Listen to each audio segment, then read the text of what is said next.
स्वागत आहे तुमचं अजून एका नवीन ब्लॉगमध्ये.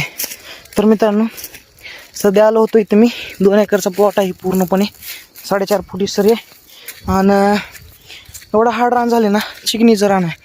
हार्ड रान झाले, पूर्ण वाळून गेले नाही का, पूर्ण वाळून गेले रान. तुम्हाला दरी पण आपली क्वालिटी दाखवतो. लो फास्टवरती आणतोय आणि सरी चांगली पडत नाही बाई, पडत नाही असं मला वाटत होतं, परंतु पडते चांगली क्वालिटी. शेतकऱ्याला विचारलं कसं झालं नंबर 1 कारण एवढं हार्ड रान आहे ना चिकनीचं.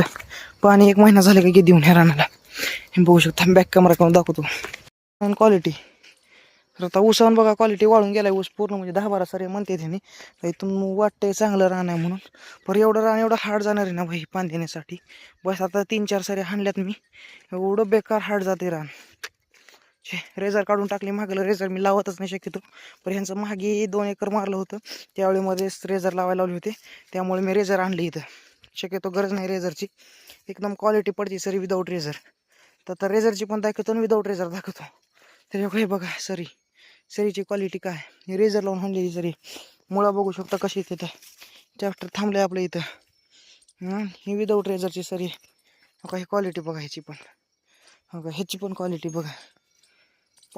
पाणी सरी आपली खोल पाडण्याचा हेतूच नाही, पसर सरी राहावं, कारण हार्वेस्टरला पण सोपं जाईल नाही का. व्हिडिओ आवडला असेल तर व्हिडिओला लाईक, शेअर, कमेंट करायला विसरू नका. भेटू नेक्स्ट ब्लॉगमध्ये.